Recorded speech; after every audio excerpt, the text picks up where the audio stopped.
बरायबाय नोंथांमोन गासिखौबो बेवहाय मिडिया पार्सन नुजाफैनो हानाय मोनफ्रोमबो चेनेलनि मानगोनां मिडिया खौरां बुथुमगिरि नोंथांमोननिसिम जोंनि गाहाम हामलायनाय बैसागु बोथोरनि जासिदों।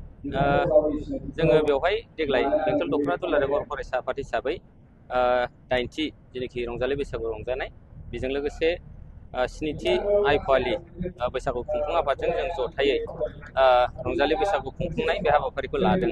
दा बेवहाय जोङो मेनलि जोंनि जेखि बैसागु खुंफुंनाय जेनाखि मटिभ्स होननानै बुङोब्ला जोङो बेखौनो होनगोन जे जोंनि जेनाखि बर' हारियाव गोदो गोदायनिफ्रायनो जिहेथु जोङो बे बैसागु बोथोरखौ बर'फोरनि बयनिफ्राय देरसिन फोरबो हिसाबै जोङो फालिबोबाय थायो।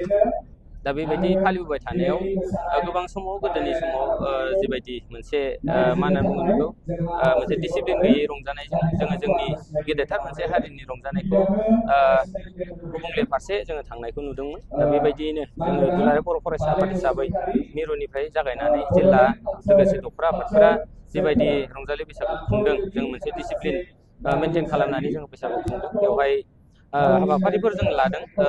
फुंनि हाबाफारि हिसाबै जोङो फिरफिला बिरहोनाय, बेजों लोगोसे गथ'फोरनि गेलेनाय बादायलायनाय, बेजों लोगोसे गिदिरफोरनि गेलेनाय बादायलायनाय, बेजों लोगोसेयैनो जोंनि नैबे दासो सोलिफुबाय थानाय बैसागु मोसानाय बादायलायनाय, रंजालि बैसागु मोसानाय बादायलायनाय जों बेखौबो लादों। बेहाय गासैबो थाखोनि मोसाखावरि बिथांमोना बयबो बाहागो लागोन।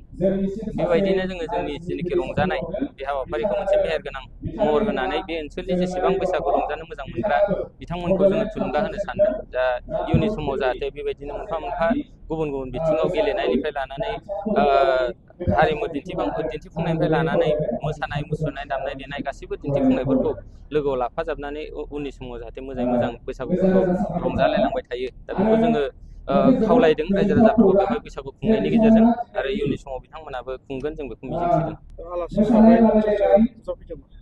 आलासि हिसाबै जोंहा गिबि नैबेवहाय जोङो हारिमु जेनाखि बेखेवनाय हाबाफारि बा रंजालि बैसागु मोसानाय बेखेवनाय हाबाफारि, बेवहाय जोङो जोंनिनो बिटिआरनि मानगोनां EM रन्जित बसुमतारी आरो हाग्रा बिफाननि बिथांखौ जों मोननो हादों। बेजों लोगोसे जोंहा चिरां जिल्ला बर' हारिमु आफादनि मानगोनां आफादगिरि बिस्थिराम बर' बिथांमोनखौ जों मोननो हादों। लोगोसे ओनसोलनिनो साननो हनो गोरों बुद्धिजिबि व्यक्ति बिथांमोनखौबो जों हांख्रायनाय बायदि गोबां मोननो हादों।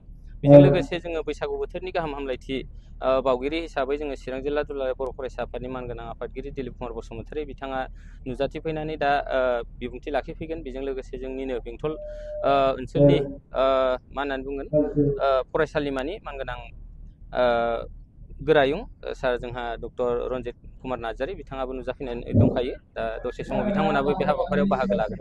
आफसु हिसाबै जों हारिमुनि गोबां खामानि मावो हिसाबै दख'रानि सिङावहाय देग्लाय बैसागु फालिनाया माबायदि जादों?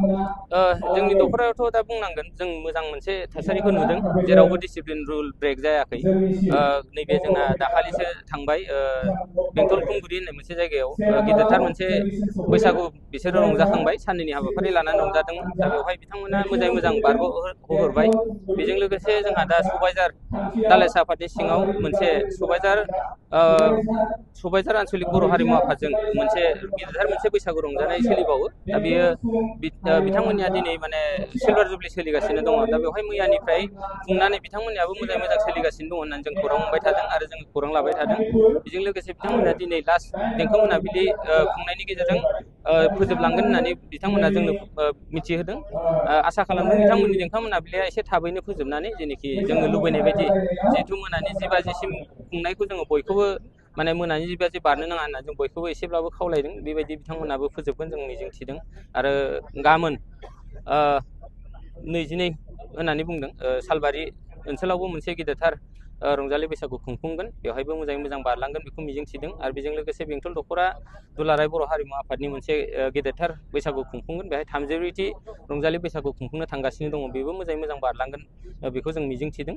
जोंहाबो नै दिनै रंजालि बैसागु जे खुंफुंनाय बे जोबनायनि उनाव जोङो माखासे जायफोरा खुंबावगोन बिथांमोनजों जोङो जयैनो लोगो नांनानै बै हाबाफारिफोरखौ जोङो नोजोर होफानायनि गेजेरजों मोजां जाहाथे बारग'होनो हायो बेखौ जोङो माने नोजोर होबाय थागोन आरो बेखिनियानो।